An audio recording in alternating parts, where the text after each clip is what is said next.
Pinatawan ng 12 airing day suspension ng Movie and Television Review and Classification Board or MTRCB ang non-time show na It's Showtime na lumabas nitong Lunes, September 4, 2023. Ayon sa MTRCB, may kaugnayan umano ang desisyon suspindihin ang non-time show dahil sa mga natanggap na reklamo kaugnay sa inasta ng magkarelasyong Ayon Perez at Vice Ganda na parehong host ng programa habang kumakain ng cake sa segment na Isip Bata noong Hulyo.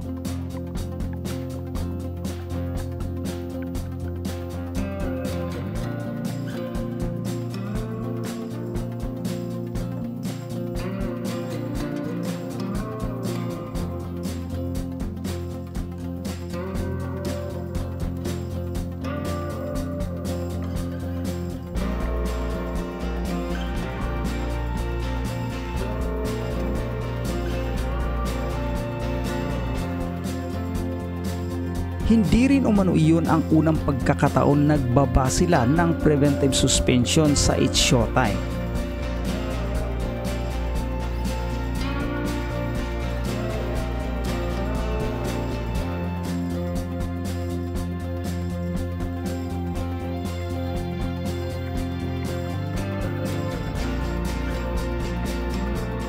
Nakatala sa inilabas nilang pahayag ang mga ibinaba nilang warning kaugnay sa mga sumusunod.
At narito pa ang iba pang bahagi ng memong inilabas ng MTRCB.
Samantala, aapila pa raw ang ABS-CBN sa naging pagpataw ng 12 airing day suspension ng Movie and Television Review and Classification Board or MTRCB sa non-time show na It's Showtime ayon sa inilabas nilang opisyal na pahayag nitong Lunes.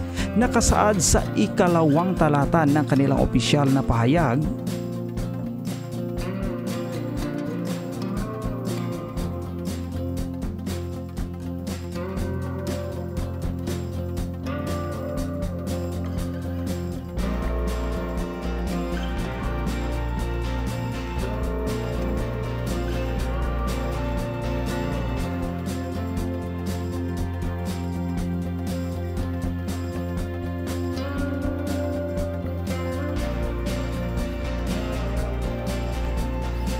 nagpasalamat din ang ABS-CBN sa Madlang People dahil sa patuloy na pagbuhos ng suporta sa nabanggit na non-time show.